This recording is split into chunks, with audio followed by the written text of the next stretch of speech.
Hello students, good morning.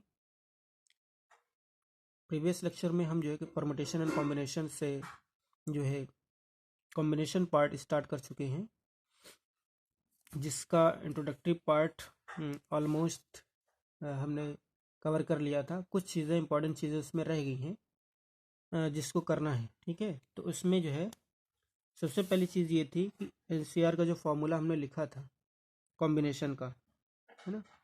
अगर आपको याद हो, कॉम्बिनेशन मीन्स होता है सिलेक्शन, है ना। किसी चीज़ कुछ आइटम्स गिवन हो, कुछ चीज़ें गिवन हो, उसमें से कुछ सेलेक्ट करना होता है। जैसे हम क्लासेस वगैरह में मॉनिटर्स बनाते हैं, 50 स्टूडेंट्स होते हैं, तो इसमें 2 को सिलेक्ट करते हैं, है ना, मॉनिटर्स के लिए। तो इसी तरीके से कॉम्बिनेशन जो है हम बनाएंगे। नंबर ऑफ़ वेज, कितने तरीके से हम सेलेक्ट कर सकते हैं किसी चीज़ को। तो कॉम्बिनेशन का जो फार्मूला निकला था, आउट ऑफ जो एलिमेंट्स दिए होंगे उसमें से जो सेलेक्ट करते हैं। जैसे 50 स्टूडेंट्स में से 50 स्टूडेंट्स हैं, उसमें से 2 को मॉनिटर बनाना, तो 50C2 वेज होंगे हमारे पास सेलेक्ट करने के। तो ये NCR जो हमारा फार्मूला था वो बना था n factorial divided by n minus R factorial into R factorial.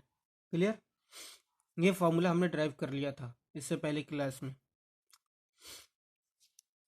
आज उसी के आगे जो है ना कुछ चीज़ें इंपॉर्टेंट और रह गई हैं, उसको देख लेते हैं। जैसे हमने लिखा NCR को अभी थोड़ा सा लेके चल रहे हैं 6C2, तो इसको क्या लिख सकते हैं, 6 फैक्टोरियल डिवाइड बाई आर पहले लिख दे रहा हूँ 2 factorial into 6 minus 2 4 factorial. Clear? अब ज़रा 6C4 देखें। 6C4 का आंसर कितना आएगा, 6 factorial divided by 4 factorial, 6 minus 4 ये भी कितना आएगा, 2 फैक्टोरियल। आप देखें इसको, इसका आंसर और इसका आंसर, ये दोनों क्या आएगा, सेम। तो इसका मतलब क्या लिख सकते हैं यहाँ पर, 6C2 इक्वल लिख सकते हैं 6C4। क्या यहाँ से कंक्लूजन निकला, इस 6C2 ये इक्वल होगा किसके, ये जो यहाँ पर आ रहा है नंबर, इसमें से ये घटाना है, इसमें से ये घटाना है। अगर मैं इससे कह दूँ 9C2, ये किसके इक्वल आएगा, 9 माइनस 2 कितना आएगा, 7। ठीक है, आप इसको ऐसे करके देख सकते हैं, दोनों का आंसर सेम आएगा।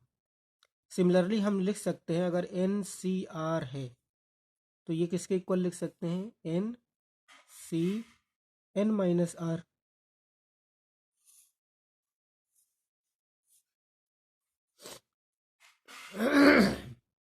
ठीक है, तो ये हमारा इंपॉर्टेंट फार्मूला है। यहाँ से हमने इसको ड्राइव किया, पहले एक एग्जांपल लेकर के देखा। 6C2 लिया, तो 6 factorial divided by 2 factorial into n minus R. जब करेंगे n माइनस आर का मतलब ये हो गया 6 माइनस 2 मीन्स 4 फैक्टोरियल। इसी तरीके 6C4 लिखेंगे तो ये भी वही आ रहा है सेम, बस यहाँ पर 4 और 2 का सिर्फ ऑर्डर चेंज हो रहा है। तो हमने यहाँ से कंक्लूजन निकाला कि ये दोनों सेम है, तो यहाँ से 6C4 के इक्वल है। इसी तरीके से 9C2, ठीक है, ये इसके इक्वल होगा। अगर दूसरा लेना चाहें तो 9C4 अगर लेना चाहें तो ये 9C किसके इक्वल होगा, 9 माइनस 4, ये 9C5 के भी इक्वल होगा। जब इसको हम जनरलाइज करेंगे, इसको जनरलाइज कर दिया तो हमने डायरेक्ट क्या लिखा, NCR इक्वल क्या होगा, N माइनस आर। दूसरा कंक्लूजन क्या निकला, ये जो n है, आप देखो यहाँ पर इस वाले एग्जांपल में देख लो, ये इस वाले एग्जांपल में देखो, किसी में देखो, ये जो n की वैल्यू है, क्या इन r के और n माइनस आर इन दोनों के एडिशन के इक्वल नहीं हो रही। ठीक है, लेकिन यहाँ पर n जो है इक्वल होना चाहिए। यहाँ पर n, ये देखो यहाँ पर n, ठीक है, total number of elements equal होने चाहिए, तब होगा ऐसा। तो यहाँ से अगर ऐसा है तो यहाँ पर n की वैल्यू क्या होगी, n की वैल्यू भाई इसके r के प्लस n माइनस आर के इक्वल होगी। यहाँ पर देखो जोड़ने के बाद यहाँ आ रहा है, ठीक।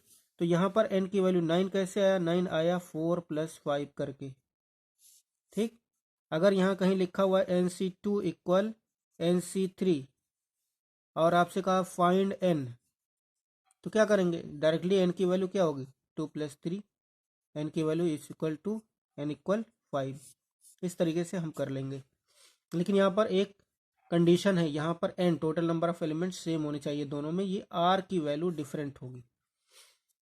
ठीक, इसी तरीके से दूसरी चीज देखते हैं कि NC0 की वैल्यू कितनी होगी।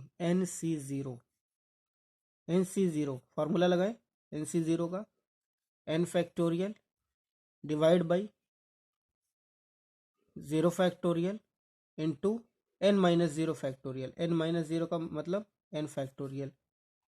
अब आपको पता है कि इसकी वैल्यू कितनी आती 1, और ये n फैक्टोरियल कैंसिल हो जाएगा, तो इसका आंसर कितना आएगा 1। सिमिलरली हम देखते हैं NCN की वैल्यू, NCN इसकी वैल्यू कितनी आएगी यहाँ भी हो जाएगा n factorial divide by n factorial into n-n इसका मतलब 0 फैक्टोरियल। इसका भी आंसर कितना आएगा 1। तो यहाँ से हमने दोनों को कंबाइंड किया, तो ये हमारे पास क्या आया NC0 इक्वल कितना आएगा NCN, और इसका आंसर कितना आएगा 1। क्लियर। पहला फार्मूला में क्या मिला था, ये वाला, ये इंपॉर्टेंट चीज है। NCR इक्वल NCN-R, और यहाँ पर NCN इक्वल कितना होगा NC0, और NCN दोनों की वैल्यू सेम आएगी। ओके, इस तरीके से दूसरी वैल्यू देख लेते हैं NC1 की वैल्यू कितनी आएगी, NC1 अगर यहाँ हो जाए तो कितनी आएगी, NC1 कितनी आएगी value n factorial divide by 1 factorial into n-1 factorial. ठीक है, जब इसको तोड़ेंगे तो n-1 फैक्टोरियल ये हो जाएगा, डिवाइड बाई 1 फैक्टोरियल 1 ही हो गया, n-1 फैक्टोरियल से ये कैंसिल हो जाएगा, तो आंसर कितना आएगा 1। NC1 equal n। इसी तरीके से आप देखेंगे इसका आंसर, और NC1 n-1 इसका भी आंसर शायद सेम आएगा। ठीक लो, यहाँ करके देख ले NCN-1 कितना होगा, NCN-1 कितना होगा n factorial divide by n-1 factorial, इसमें से ये घटाएंगे कितना आएगा 1 फैक्टोरियल। ठीक है, तो जब इसको सिंपल करेंगे तो यहाँ पर आपके पास यहाँ भी n आएगा। तो ये कुछ इंपॉर्टेंट चीज़ें हैं, ये 2-3। अगर सेम यहाँ पर NC0 और NCN इन सब का आंसर 1 आएगा, और यहाँ पर NC1 जहाँ पर 1 हो, या यहाँ पर ये जो n है उससे एक जस्ट कम हो, तो इसका आंसर आएगा n, यानी जो ये ऊपर वाली वैल्यू गिवन है। कुछ एग्जांपल लेकर के देखते हैं, जैसे हम चाह रहे हैं NC0 का आंसर 1 है और NCN का भी आंसर 1 है। इसका मतलब क्या हुआ 5C0 आंसर 1 आना चाहिए। देखते हैं इसको, 5C0 कैसे आएगा, 5 factorial divided by 0 factorial into 5 - 0, 5 - 0 का मतलब 5 फैक्टोरियल। तो इसका आंसर कितना आ गया 5 फैक्टोरियल डिवाइडेड बाई 1, 0 फैक्टोरियल की वैल्यू 1, तो ये 5 फैक्टोरियल से 1 आंसर आ गया इसका, और ये 5 फैक्टोरियल ये कैंसिल हो जाएगा, इसका आंसर आ जाएगा 1। सिमिलरली हम देख सकते हैं 5C5, इसका भी आंसर 1 ही आएगा, 5 factorial divided by 5 factorial into 5 - 5 0 factorial, इसका भी आंसर 1 आएगा। तो इस टाइप की जो भी चीज़ें हैं, 2C0 इसका आंसर डायरेक्ट 1, 12C0 इसका आंसर डायरेक्ट 1, सब का आंसर जितनी भी वैल्यूज़ आपको निकालनी है। इसी तरीके से NC0 इसका भी आंसर 1, यहाँ पर 99C0 यहाँ भी इसका भी आंसर 1, सब का आंसर 1 आएगा। इस तरीके से अगर दूसरी चीज़ देखें तो यहाँ पर 9C9 इसका भी आंसर 1 आएगा। ठीक, और 2C2 इसका भी आंसर 1 आएगा। 3C3 सब का आंसर 1 आएगा। अगर यहाँ पर दोनों सेम हो गए तब भी 1 आंसर आएगा, और यहाँ पर अगर 0 हो गया तब भी आंसर 1 आएगा। ठीक। दूसरी बात, अगर यहाँ पर 1 हो जाए 5C1, तो फिर आंसर कितना आना चाहिए? हमारा आंसर 5 आना चाहिए, क्योंकि हमने पढ़ा है NC1 कितना आना चाहिए? n आना चाहिए। ठीक। तो यहाँ पर देखते हैं 5C1 का answer 5 factorial divide by 1 factorial into 5 minus 1 4 factorial. तो ये हो जाएगा 5 इंटू 4 फैक्टोरियल डिवाइडेड बाई 1 फैक्टोरियल का answer 1, 4 factorial as it is रहेगा, कैंसिल हो जाएगा, तो आंसर कितना आएगा? 5। सिमिलरली हमने एक और फार्मूला पढ़ा है, NCN-1 का भी आंसर n ही आता है। NCN का मतलब यहाँ अगर 5 ले लिया तो 5C4 का भी आंसर कितना आएगा? ये भी 5 आना चाहिए। देखते हैं, तो इसको 5 फैक्टोरियल हो गया इसके फार्मूले से, और divide by 4 factorial into 5 minus 4 1 factorial. इसका भी आंसर आएगा 5 इंटू 4 factorial divide by 4 factorial, 1 factorial का आंसर 1। ठीक।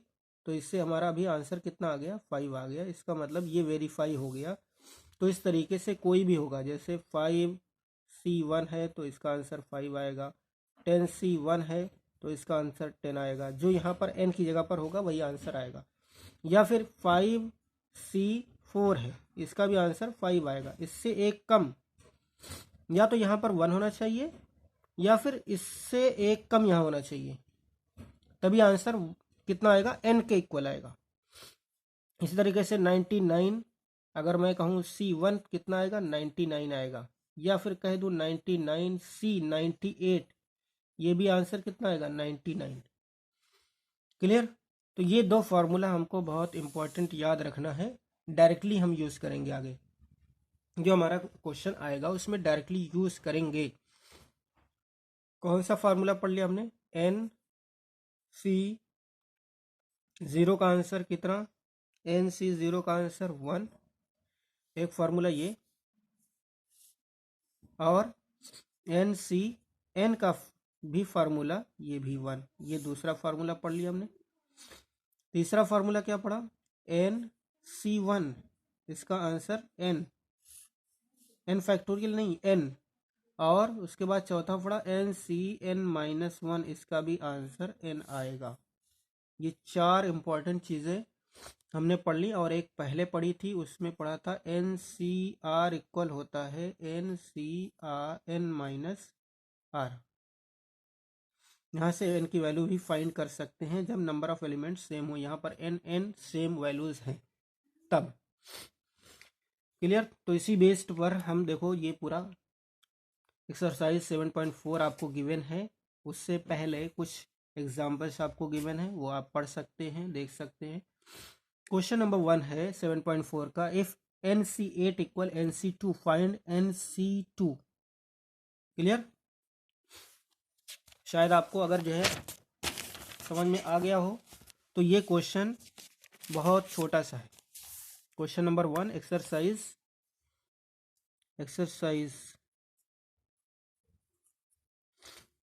एक्सरसाइज नंबर 7.4 पूरी।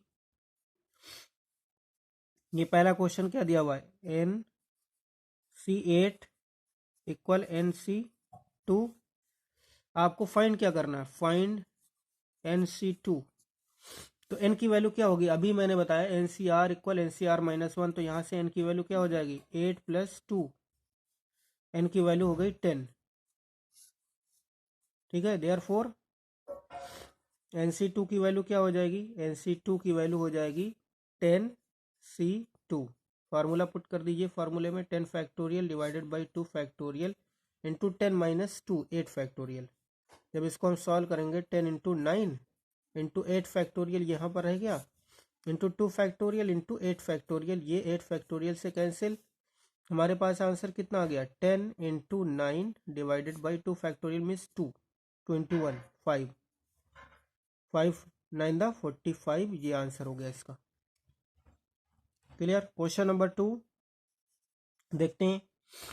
डिटर्मिन n इफ 2NC3, यहाँ रेशियो दिया हुआ है, यहाँ पर रेशियो दिया हुआ है, आपको n की वैल्यू फाइंड करना है। 2nc3 रेशियो nc3 इक्वल आ रहा है 12:1।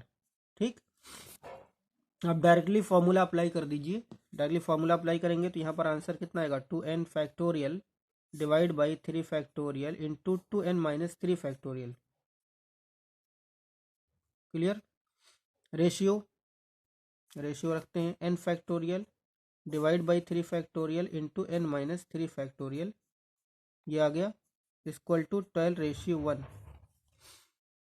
ओके, अब ये रेशियो जब चेंज करेंगे तो ये आएगा 2n factorial divide by 3 factorial into 2n-3 factorial, into करेंगे इसको क्योंकि ये डिवाइड होता है, तो ये हो जाएगा 3 फैक्टोरियल ऊपर पहुंच जाएगा, n-3 फैक्टोरियल ऊपर डिवाइड बाई n फैक्टोरियल।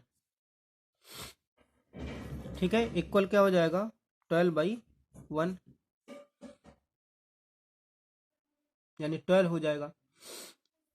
अब इस चीज को आपको सिंपल करना है। ये है आपका 2n फैक्टोरियल। जब आप इसको जो है वो करेंगे एक्सपेंड, ठीक है, देखो 3 फैक्टोरियल से तो 3 फैक्टोरियल कैंसिल हो गया, यहाँ पर n फैक्टोरियल, यहाँ पर 2n फैक्टोरियल, ये कैंसिल नहीं होगा। समझ में आ रही बात। तो इसको आप सॉल्व करेंगे।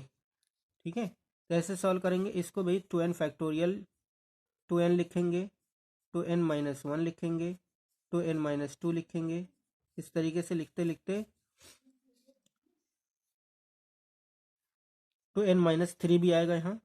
उसके बाद आ जाएगा 2n-3 factorial divide by 2n-3 factorial, यहाँ पर है ऑलरेडी, इंटू n-3 फैक्टोरियल यहाँ पर है। जब इसको एक्सपेंड करेंगे तो आपका आ जाएगा n-1 n-2 n-3 फैक्टोरियल यहाँ पर बच जाएगा, इक्वल हो जाएगा 12/1। n-3 फैक्टोरियल कैंसिल और 2n-3 फैक्टोरियल इससे कैंसिल, तो क्या बचा हमारे पास, 2n-1 2n-2 यहाँ पर रह गया। उसके बाद डिवाइड में क्या बचा, n-1 n-2 इक्वल 12/1। देखो n से n कैंसिल हो गया, अब यहाँ फैक्टोरियल नहीं रह गया। ठीक, क्रॉस मल्टीप्लाई कर देंगे तो ये हो जाएगा 2n-1 2n-2 इक्वल हो जाएगा 12n-1 n-2। इसको सॉल्व करना है आपको। ठीक, हो सकता है ये क्वाड्रेटिक बने, तो ये हो जाएगा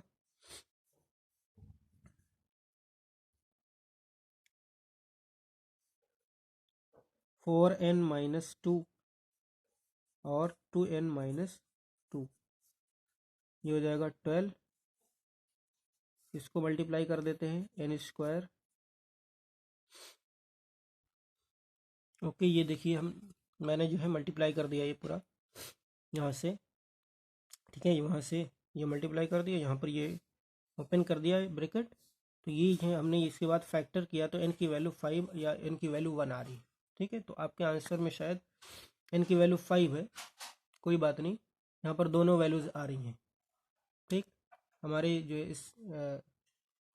इसमें हमारे पास क्वाड्रेटिक इक्वेशन बन रहा है, क्वाड्रेटिक इक्वेशन हमने बना दिया है या बन गया है। ठीक, हो सकता है दूसरी मेथड से ये कुछ कैंसिल हो रहा हो कहीं पीछे, तो उसमें सिर्फ एक ही वैल्यू आएगी।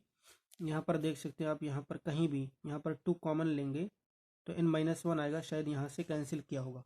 ठीक है, तो वहाँ पर सिर्फ एक ही वैल्यू आएगी। मैं देख लेता हूँ एक बार, 2, देखिए दूसरी मेथड जो इसने किया है जिसमें सिर्फ वैल्यू 5 आएगी, ये तो हमारा एक क्वाड्रेटिक इक्वेशन बना जिसमें हमने मल्टीप्लाई कर दिया डायरेक्ट। यहाँ पर उससे इजी मेथड ये है जिसमें सिर्फ 5 आंसर आएगा। तो यहाँ पर आप देखो 2 है, 2 के साथ 2n-1 है, यहाँ पर 2 दोनों में है, तो हम क्या कर लें, 2 यहाँ से भी कॉमन कर लें तो n-1 आ जाएगा। तो इसके बाद आएगा 12 n-1 और n-2। क्लियर। यहाँ से n-1 कैंसिल हो जाएगा, तो हमारे पास बचा क्या 4 इंटू 2n-1, यहाँ रह गया 12 और यहाँ बचा 2n-2। ये जब मल्टीप्लाई करेंगे तो हमारे पास आएगा 8n-4 इक्वल 12n-24। अब ये n इधर कर लें, 12n-8n इक्वल -4 + 24। तो यहाँ पर कितना रहेगा हमारे पास 4n इक्वल 20 ना। n इक्वल क्या आ जाएगा 20/4। n की वैल्यू आपकी डायरेक्टली कितनी आएगी 5। तो ये सेकंड मेथड जो हमारी है वो इस तरीके से, ठीक है।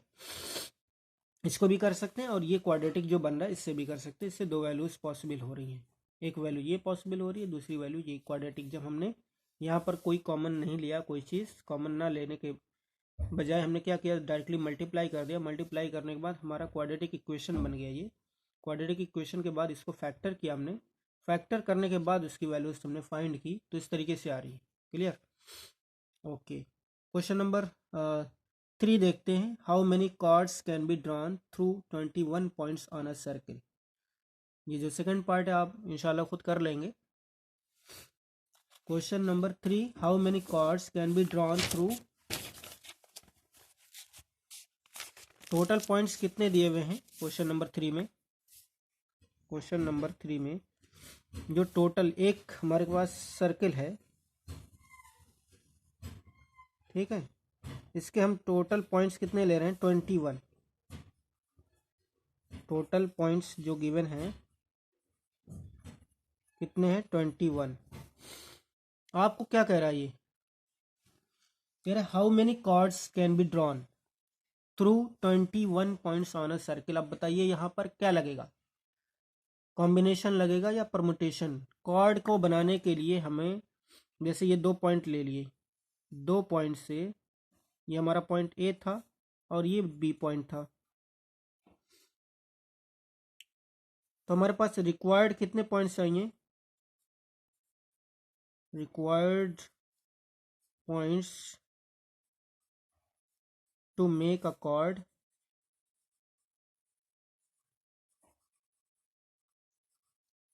कितना चाहिए 2। कार्ड ए बी कहूँ या बी ए कहूँ, यहाँ पर ऑर्डर इंपॉर्टेंट नहीं है, इसलिए क्या लगेगा, इसलिए लगेगा हमारे पास कॉम्बिनेशन। ठीक है, total chords, total number of chords कितनी बनेंगी, तो इसलिए देयरफॉर टोटल कॉर्ड्स कितनी बनेंगी, टोटल कॉर्ड्स कितनी हो जाएंगी इक्वल 21 टोटल है C2, 21C2। 21C2 का मतलब कितना हो गया 21 factorial divided by 2 factorial into 21 minus 2 19 factorial.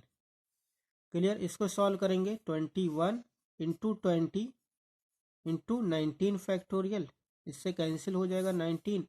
यहाँ पर 2 फैक्टोरियल इंटू 19 फैक्टोरियल, इससे ये कैंसिल कर देंगे। 2 फैक्टोरियल से 2 फैक्टोरियल मीन्स 2, यहाँ पर आएगा 10, तो ये हो जाएगा 21 इंटू 10, ये हो जाएगा 210।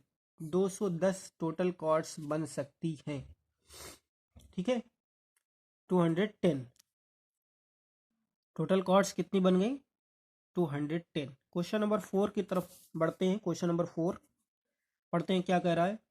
इन how many veg can a team of 3 boys and 3 girls be selected from 5 boys and 4 girls. Boys कितने दिए हुए हैं, बॉयज हैं हमारे पास 5, गर्ल्स कितनी है, गर्ल्स है हमारे पास 4। इसमें से सिलेक्ट कितना करना है, इसमें से 3 बॉयज को सिलेक्ट करना है और 3 गर्ल्स को सिलेक्ट करना है। अब आप देखो यहाँ डायरेक्ट सिलेक्शन दिया हुआ है, अब आपको यहाँ पर सोचना नहीं है। Selected, selection, selection means combination, ठीक है। क्या कह रहा है 3 बॉयज एंड, यहाँ पर एंड लगा हुआ, एंड का मतलब क्या होता है मल्टीप्लिकेशन प्रिंसिपल यहाँ पर वर्क करेगा, ठीक है। Number of ways to select, क्या लिखेंगे, number of ways in how many ways, number of ways to select 3 boys and 3 girls, ये क्या हो जाएगा 5 में से 3 यानी 5C3 इंटू, क्योंकि यहां पर एंड दिया हुआ है 4C3, कितना आ जाएगा आप लगा सकते हैं इसमें formula 5 factorial divide by 3 factorial into 5 minus 3 2 factorial. इसका आंसर तो अगर आप देखें तो ये आंसर 4 आएगा, क्योंकि ये NC n-1 टाइप का क्वेश्चन है, इसका आंसर n आना चाहिए। तो n का मतलब 4 फैक्टोरियल आप लगा लो, चाहे तो 3 फैक्टोरियल इंटू 4 माइनस 3 1 फैक्टोरियल। इसको सॉल्व करेंगे 5 इंटू 4 into 3 factorial divide by 3 factorial into 2 factorial, यहाँ पर into 4 into 3 factorial divide by 3 factorial into 1 factorial. 3 factorial cancel, यहाँ से 3 फैक्टोरियल कैंसिल, यहाँ से 2 फैक्टोरियल मीन्स 2, 5 इंटू 4 इंटू यहाँ का 4 डिवाइड बाई 2 फैक्टोरियल मीन्स 2, यहाँ 1 फैक्टोरियल मीन्स 1, 2 टू द 4, ये हो जाएगा 5 4 the 20 4 to the 40। Total ways कितने हैं 40 वेज हैं, 40 ऐसे नंबर ऑफ वेज हैं। नंबर ऑफ वेज कितने हो गए 40 ways. Number of ways to select 3 boys and 3 girls. 3 boys means 3 boys from 5 and 3 girls from 4। Clear, इस तरीके से ये सब क्वेश्चंस होंगे। क्वेश्चन नंबर 5 भी आई थिंक ऐसे ही होगा, 5 6 7 8 9। ओके, क्वेश्चन नंबर 5 देख लें या नेक्स्ट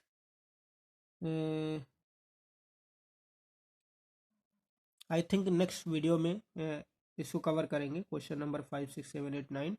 ओके, तब तक आप इसको जो है अच्छे से पढ़ें। अगर कोई प्रॉब्लम आ रही तो मुझे इन्फॉर्म कीजिए उसके बारे में, ठीक।